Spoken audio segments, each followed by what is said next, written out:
5 years on, today, from Britain's official departure from the European Union, I suppose we find ourselves not in a brave new world of unfettered sovereignty and economic prosperity as we were promised, but instead adrift in an ocean of red tape, economic stagnation and buyer's remorse.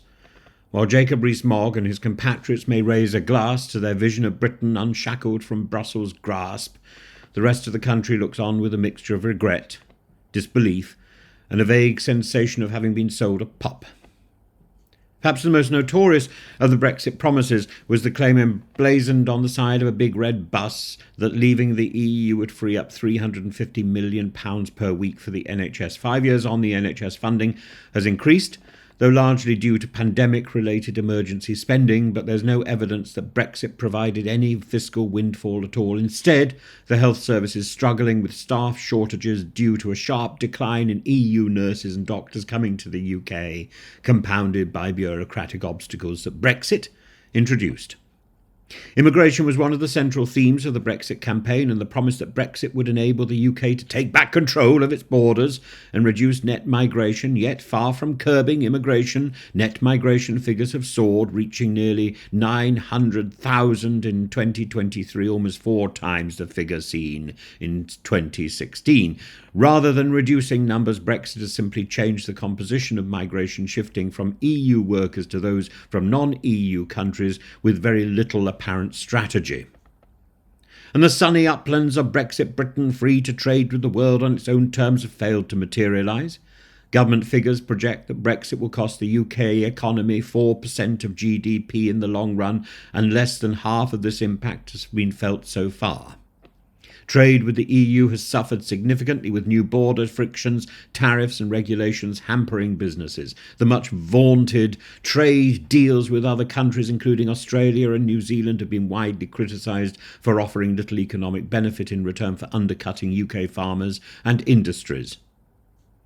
Vote Leave assured us that Brexit would result in lower costs of living, particularly by eliminating VAT on household energy bills. In reality, this never happened, and energy bills have soared, partly due to global factors such as Russia's invasion of Ukraine, but also because of Brexit-related supply chain distributions that have contributed to rising food and goods prices.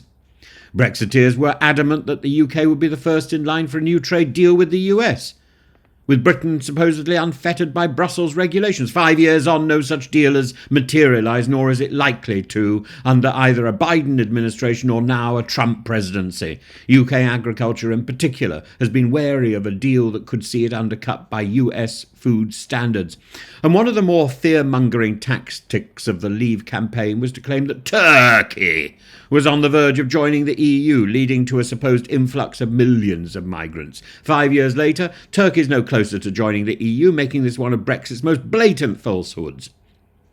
Boris Johnson infamously assured Northern Irish businesses that they could throw customs forms in the bin.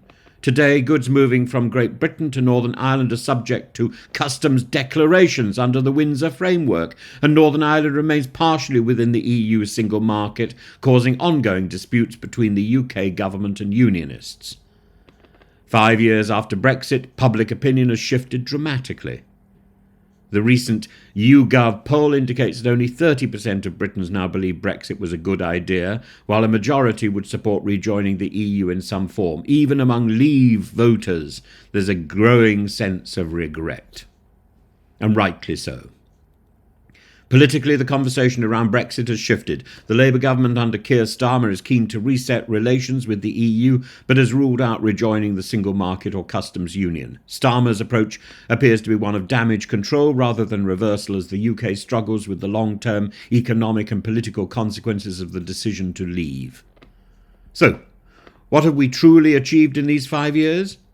If we define success by sovereignty, then Britain is indeed in control of its own laws, though at the cost of economic prosperity and global influence. If we define it by economic growth, living standards, or international clout, then Brexit has been an unqualified failure.